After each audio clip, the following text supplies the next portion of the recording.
Ayun, magandang araw po sa ating lahat.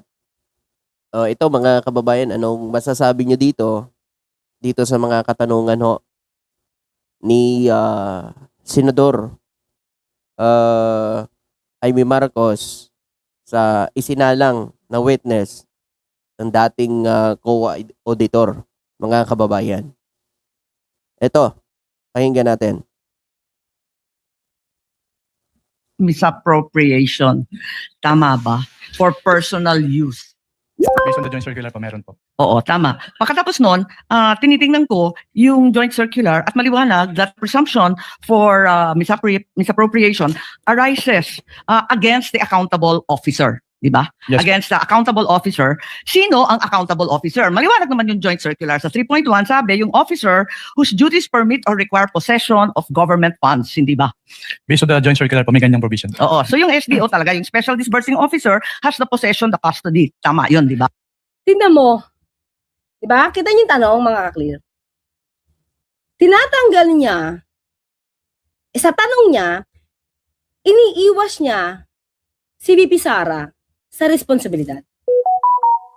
Oh, grabe naman yan. Miyembro ba ng depensa yan?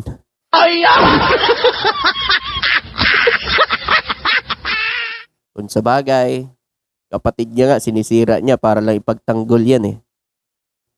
Diyan pa kaya ngayon? Diba?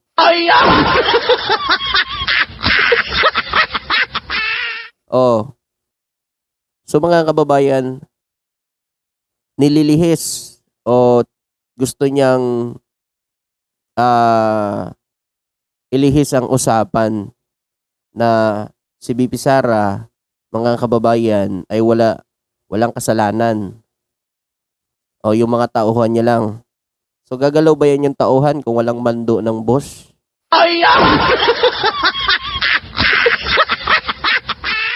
Tuloy natin. Diba? Ang pinofocus niya dito, syempre yan na madidinig ng ibang mga kaalyado, di ba? Ay, wala naman palang obligasyon si VP Sara. Kasi Naku, umuusok na naman tumbong ng mga DDS dyan. Tuwang-tuwa na naman yan.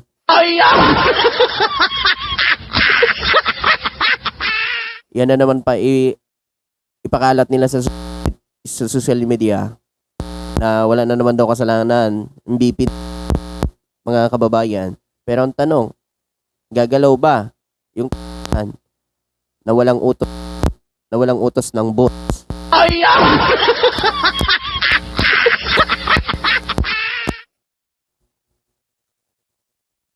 kasi dapat sa SDO.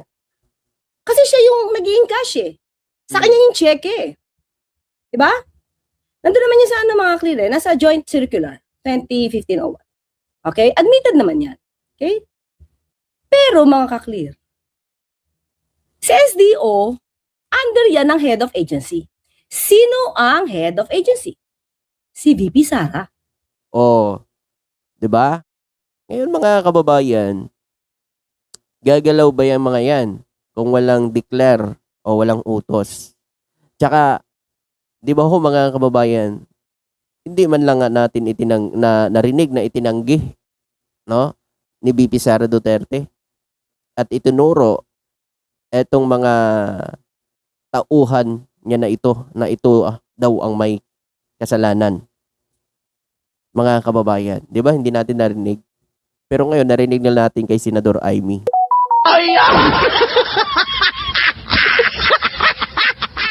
Tuloy natin.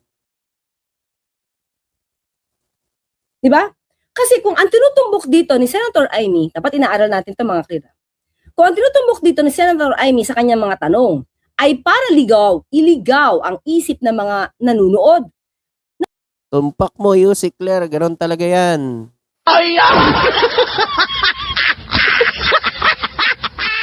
Malamang, yan na naman ang pinanghahawakan ng mga DDS. Iyang mga sinabi ni Senador Amy.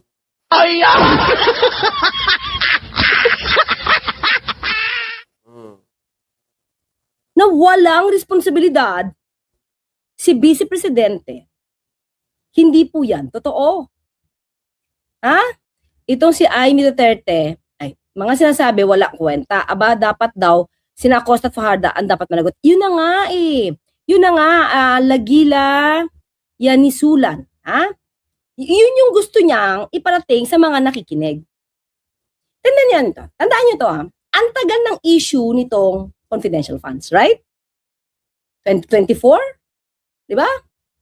Okay. Kung gusto na si Acosta lang at saka si Fajardo doon natapos ang di umanong let's say, anomalya. Doon na, kay Acosta sa kay Fajardo. Diba, nakuha na to. Nakuha na to. Na notice of disallowance na to. Pero, dinimanda ba ni VP Sara yung dalawa niyang SDO? Tinuro niya ba yung dalawa niyang SDO na, teka lang, wala akong natanggap na pera? Sila ang tumanggap. Di ba wala? Oh, paano yan mga DDS?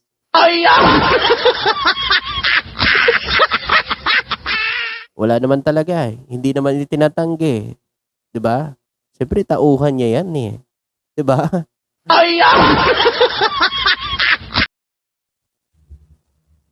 Wala. So, Senator Amy, gising. Nako. Pinapagising Diba? ka na. At mukhang hindi niya alam kung ano na yung mga na-testify at nasabi ni Fajardo at saka ni Acosta way back. So gusto niya lang talaga dito, itong question niya na ito, isiksik sa utak ng mga Pilipino na si VP Sara ay walang responsibilidad sa confidential funds para sa OVP at sa DepEd.